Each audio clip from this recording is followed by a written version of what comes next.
You already do a lot of this empathy work, right? A huge piece is going to be asking questions and interviewing and listening to your client. The past few years, we've been slowly talking about human-centered design with staff and really trying to help frame for them to embrace these mindsets. Deferring judgment, sometimes deferring judgment on yourself. Your design challenge is going to be, today, how might we redesign the morning experience? But really, the true goal is to get this in the hands of our students. Empathy is really that intuitive ability to identify what someone needs, and sometimes without them actually coming out and saying it. Can't skip breakfast. Seriously? That's not a thing I can do. Oh my god, it's just annoying picking out 4 different outfits. So I drive all the way from Excelsior to Groveland on back roads, and then I have to pick her up. Giving them an opportunity to practice and experience human-centered design, which is an innovative problem-solving tool. Being able to really open each other's mind to new ideas and thinking about the issues that others have and trying to help them with that. This is a one-of-a-kind experience. I've never really done anything like this. Design something really personal for someone, and it depends on each situation that you use it in. And the idea of a prototype is really to build something quick and easy to get into the hands of your users so that they can give you feedback and you can make changes. So we made a list of a bunch of things you can do the night before, so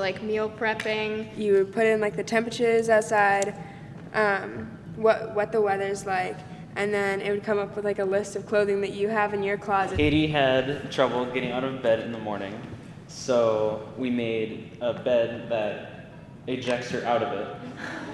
Human-centered design is really about empathy. That's really where it starts, and it's grounded in empathy, and it's understanding the user's needs. If we truly embrace what that user is saying and what they need, then anyone can be a designer. Together we can come together and design meaningful solutions. When you have an entire team developing something for you, specifically for your needs, it's really rewarding. I think it's a great process that allows us to go further than what we would usually think and really pushing our ideas to the next level.